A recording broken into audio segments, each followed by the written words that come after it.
जय जगन्नाथ केमिति अच्छे आपण मैंने स्नेहा डेली लाइफ को आपण मानक स्वागत। आपण मैंने देखिपे मुझे गोटे बिना पियाज रसुण घांट तरकारी बनई। घांट तरकारी खाइबा को बहुत टेस्ट। आपण वीडियो को फास्ट लास्ट पर देखूँ। आम 15-20 मिनिट भितर आम घांट तरकारी आम बनईदेवा। गोटे प्रेसर कुकर आगे तेल गरम कर रिफाइन तेल मुझे परिवा गुड़ा सब काटिकी नहीं जाइए। परिवार मुझे कखारू आलू कंचा कदली जह्नी बैगण टमाटो आ सजना छुई आउ काबुली चना को मोटी बतुरे देथिली। से बतुरा काबुली चना को नेछि। तापर मोटी प्रेसर कुकर तेल पकई देथिली। तेल गरम होला परे आलू आउ कंचा कदली दुईटांग पकईकी आमे टिके भाजीबा। जेमिति हेतु कंचा कदलीटा न आमर तरकारीटा कला देखा जिवो। घांट तरकारीटा टिके एमती तेल रे भाजी दिले आमर तरकारी आ कला देखा जिवोनी। हेतु आमे आलू आ कंचा कदली को 1 मिनिट 2 मिनिट तार पानी मलांगा भाजी। आमे ये घांट तरकारीटा ना बहुत कम तेल रे हुए। प्रथमे तापर आपण माने 1 चामच ही तेल पकईते, बेसी तेल पकेबेनी। हेतरे हल्का एमती गोले गोले ताको भाजीबे आलू आ कंचा कदली को। से हल्का भाजी हो गला पानी मला परे आम कखारू आ जह्नी आपण माने चाहिले एठी आउर जो परिबा चाहिबे से परिबा ऐड करि परिबे। मो पाखर जेतिकी परिबा थिला मो सेतिकी परिबा ए कली पकई देकी ताको में गोळे देबा। गोळे देला परे लूण आ हळदी पकई देबा। काहेकि ना हम तरकारीटा संतुलिबा सेति पई ताको लूण हळदी पकई देबा। तापर तेजपत्र गोटे एमती खंड करी पकई देबा। आ एको गोळे की आमे संतुलिबा। जेमती एथुर पानी भारिबो, कखारू रु पानी भारिबो, जह्नी रु पानी भारिबो।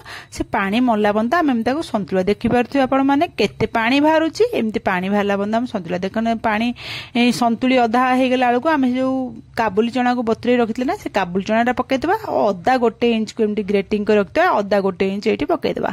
पकई देके आकु आउ 2-3 मिनिट एमती भाजवा। माने संतुला जमी पानी जी सब थो सब मरीज। आम मझे मझे गोलौवा ना तल लगे बहुत कम तेल मुझे ना यूज करवा। आम से आम मझे मझे गोले गोले भाजा। देखते संतुली होगला गरम पानी रखी गरम पानी देदेवा। मु सब बेले कहे रोसे कला आपण माने सब गरम पानी ही यूज कर। देखिए रोसे बहुत शीघ्र सरी गरम पानी दे देकी आमे ताको गोले देकी प्रेसर रे आमे 1 सीटी देदेवा। काहेकि ना मु कहि घंटा तरकारी हमर 15-20 मिनिट भीतर रेडी हो। बेसी समय भी लागबनी। आमे तार 1 सीटी पूरा देदेवा। सीटी जल ठंडा हो आमे ताको खोली देबा। मु 1 सीटी देला पर ठंडा होला पर खोली के आपण मान देखो हमर परिबा गुडा पूरा सिझी जाईची किंतु गोटा गोटा एमती रहिबो। 1 सीटी देके बंद कर देला पर तापर आमे हेतरे बैगण आउ सजना छुई दुईटांग पकईदेवा। पकई देकी ताकू गोले देबा। गोले की आउ 5 मिनिट फुटे देबा। जेमती अधा बैगण सिझा हो सजना छुई अधा सिझा हो ना सेति बंद आमे माने 5 मिनिट खंड फुटे देले अधा सिझा हो। हेतरे आमे टमाटो गुडा पकईदेवा। टमाटो जो 1 टमाटो आमे एठी पकेबा। आ 1 टमाटो आमे रखिबा छुंको देबा पे। 2टा टमाटो म आपण मानू देखैतिली।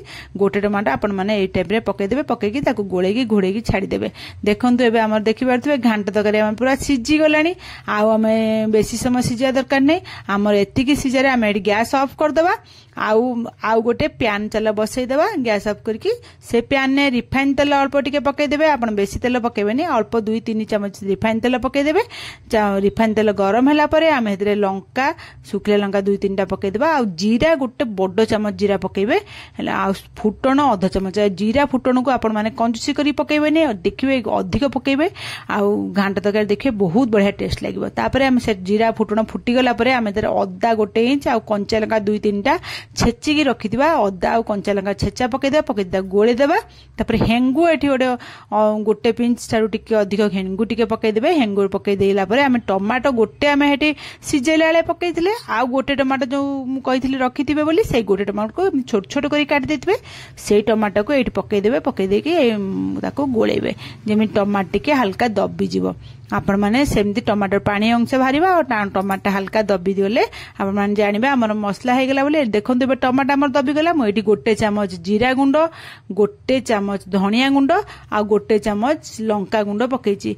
काश्मीरी लंका गुंड एठी पकईची। आपण माने राग देखि पकेबे। काश्मीरी लंका गुंड तो राग नै काहेकि ना एठी कंचा लंका छेचा देथिल ना एतले काश्मीरी रेड चिली पकईची। आपण माने पाखर काश्मीरी रेड चिली नथिबो तले अलगा लंका गुंड अल्प टिके पकईबे। पकईकी ताको एमती गोळे देकी 1 मिनिट आ गोळे दे। बेसी समय गोळेबे ना पोड़ी जो मसलाटा गोळे देला परे आमे बंद कर दबा गैस। एठी देखन हमर घांटाटा भी पूरा हे जाईची। आमे कोन करा छुंकटा को आनी के घांटा भीतर पकईके एमती गोळे देबे।